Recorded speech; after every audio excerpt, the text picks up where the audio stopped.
Joining us in studio is Abbie Goldberg, professor of psychology at Clark University and a renowned expert in the area of lesbian and gay parenting. She's also the author of Lesbian and Gay Parents, Research on the Family Life Cycle. And joining us on the phone is Tom McClusky, Vice President of Government Affairs for the Family Research Council. Can you hear me okay, Tom? Yes, I can. Thank you. Thanks for joining us. Thank you. So last week we learned that Prop 8 was overturned in California by Judge Vaughn Walker. Tom, were you thrilled with this decision or just very happy? Well, actually neither. Neither. We thought that the opinion of this one judge should not overrule the votes of over 7 million California citizens. Mm-hmm. Well, so Abbie, let me go to you. That argument that Tom is making has been made a number of times, which is the will of the people has been overturned. The counter argument, which I've taken to heart because it seems to make sense to me, is when we're talking about cases of basic civil rights being violated, you can't just put that up to a vote, right? I mean, that's why we have an independent judiciary to decide, you know, if this is a vote that would violate the Bill of Rights, for example, we can't just put that to a vote. Where do you come down on that? Yeah, I mean, I would concur with that the issue of equal rights of civil liberties should not be something that should be left up to, popular vote, but it's rather something that should rest on principle. And, in my opinion, it shouldn't even rest on research. We shouldn't have to prove that a class of people is as good as another class of people in order for them to have a right that should be granted to them automatically. So, Tom, as part of the Family Research Council, with which you are a VP of Government Affairs for, is the objection just the so-called legal objection, which you just stated, or do you have a moral problem with gay marriage as well? Well, there's certainly the moral problem, and a lot of that goes into the research that has shown that children are best in an environment with a mother and a father, something this judge completely just threw out. In what sense did he throw that out? Well, he didn't even include it and dismissed it in his judgment, in his ruling. So you're saying that there is evidence which suggests that that kids do better when they are in a home with a male and a female parent as opposed to a gay couple. Is that right? Well, the evidence is overwhelming. Just recently, there was even a study by Yale University that supports that belief. And Abbie, are there those studies? What do the studies say? This is really your area of expertise. Yeah. The body of research that, for example, the proponents of Prop 8 have relied on is a body of research that compares married, heterosexual, two-parent families and their children to single-parent families and divorced parent families. And those studies often find that children with two married, heterosexual parents do better in terms of various psychosocial outcomes compared to children of single parents and divorced parents. But there is no study that compares married heterosexual parents with children to married same-sex couples with children. So that's a big leap that I think some of these proponents are making, that can automatically be extended to same-sex couples as well. And the research that we do have that compares heterosexual married same-sex couples with children to not married but same-sex couples with children shows that these children are doing just fine emotionally and behaviorally. They don't differ in any sort of psychosocial outcome from the children of straight parents. So when you hear, go ahead, Tom. Those studies, though, are extremely biased. They've been thrown out. Mm-hmm. I mean, the most recent one, it didn't even have a control group. It was just a matter of asking lesbian parents, do you think you're a good parent or not? Which study is that? It was the most recent study, and I'm afraid I do not have it in front of me, except most of these studies have, that's the simple fact is that there are so few. Well, the study I think you're referring to is a study that was done at University of California, San Francisco. Got a lot of press. I think that's the one you're referring to. It's the longitudinal national, lesbian parent study. In fact, that study and several recent studies, you're saying that it just relied on parents' report, but it also relied on teacher reports. So teachers are a great way to provide some independent, objective data to kind of ascertain whether these children are doing well. And those teachers' reports were included in that report. And those teachers' reports showed that these children, again, did not differ in terms of behavioral or emotional outcomes from children of heterosexual parents. So, Tom, is that the poll you're referring to? Do we just not know what poll it is you're referring to? I do believe that was the one, and it's still just showing with no control group and simply asking then teachers or friends of these families is not a scientific poll to make. What about it is unscientific? You have no control group. You have no. You're not comparing it to other families, and you're talking about a very small percentage of. Well, the whole population itself is a very small percentage of homosexuals, and an even smaller population that decides to even enter civil unions or marriage or anything like that. But Tom, because it's a small percentage, does that mean any study about it would just be inaccurate because there's not that many people to study it? That could go both ways, could it not? Well, and this goes beyond any study as well. The right to marry is granted by the U.S. Constitution, but not the right to define marriage.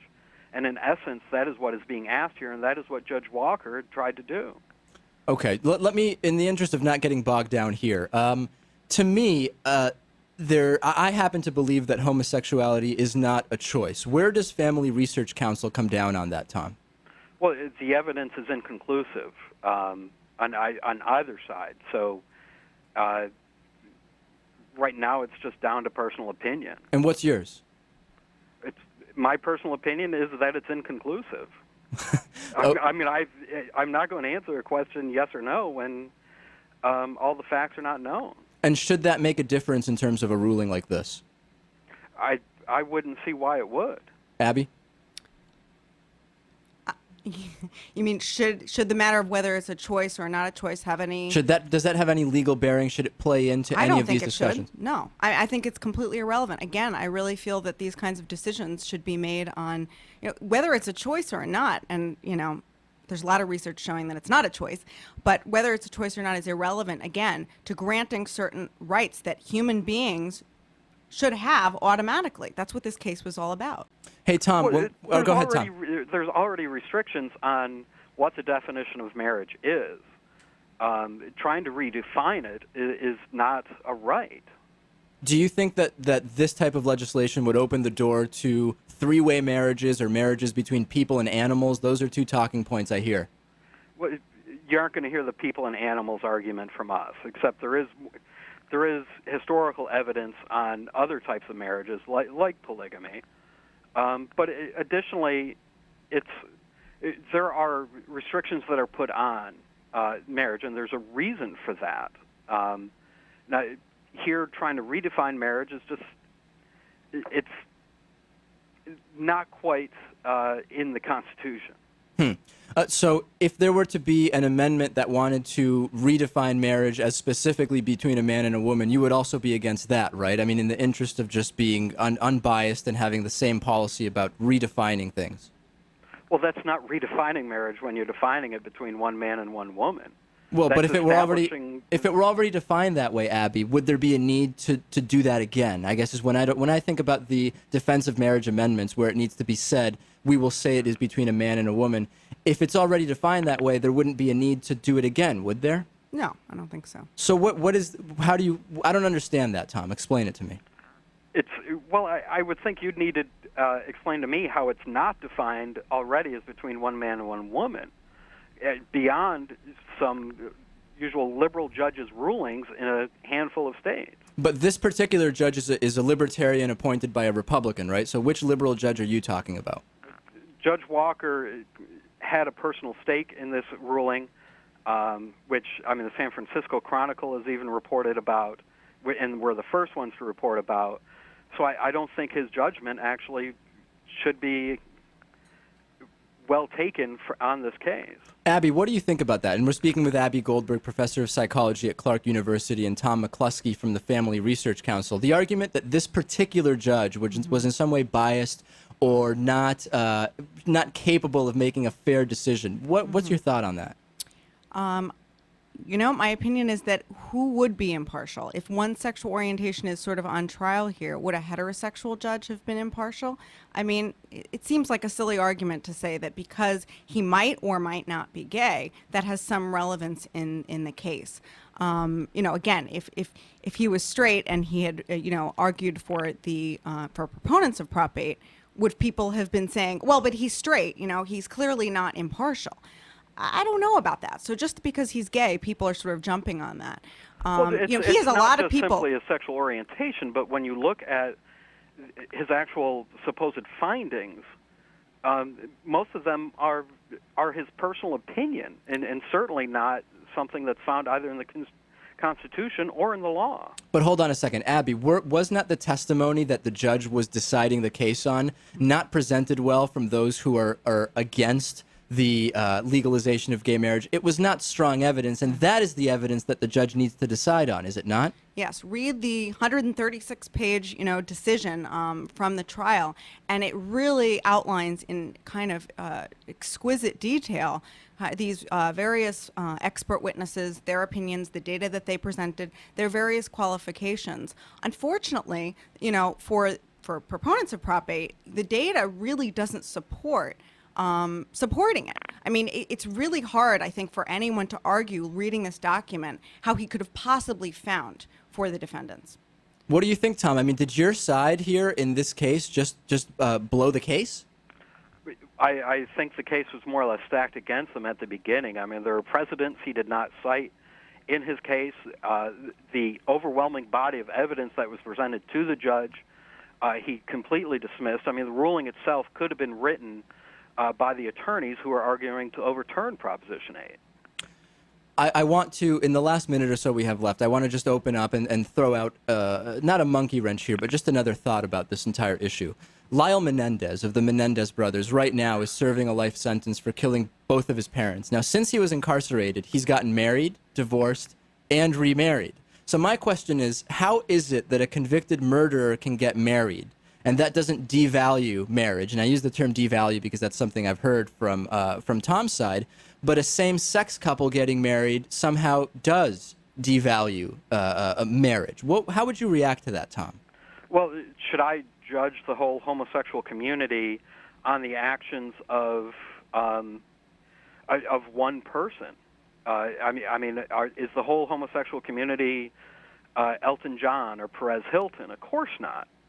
So, I mean, an example here, an example there. I mean, Britney Spears or Lyle Menendez are... Forget about Lyle Menendez specifically. Do you see where I'm going with this, Abbie? Yeah. If a convicted murderer is allowed to marry and divorce as many times as he wants, what does it mean that a homosexual couple is not allowed to do that, but this convicted murderer is? Well, and sort of, is the value of marriage so high? If many people have said, straight people are doing just as good a job screwing up marriage as, gay people could ever do. But, the fact is, and I'll just put this out there, is that, there's a lot of data that suggests that in the countries where same-sex marriage has been introduced, in Massachusetts, we've had marriage rights extended to same-sex couples since 2003. There have been no changes in marriage rates or divorce rates in heterosexual couples. There's just a continuation of existing trends. So we have the data that actually supports that there is no effect on the institution of marriage. These fears have really not come to pass. Tom, any response? And we just have about 30 seconds left here. There has also been overwhelming evidence on the other side that shows that such relationships not only affect marriage, but can affect other heterosexual marriage or partnerships as well. So, what data is that? Because I've looked at data from the Netherlands and Massachusetts. Well, I do know that, off the top of my head, I do know that Stanley Kurtz has put together quite a body of evidence showing that in the Netherlands that such cases are like this. So I think right now it's just a matter of dueling facts. Well, we will do the research and we will present all of the evidence. I want to thank both of our guests. On the phone, Tom McClusky, Vice President of Government Affairs for the Family Research Council, and in studio, Abbie Goldberg, Professor of Psychology at Clark University, renowned expert in the area of lesbian and gay parenting, also the author of the book, Lesbian and Gay Parents, Research on the Family Life Cycle. Thanks to both for being here and for calling in today. All right, thank you.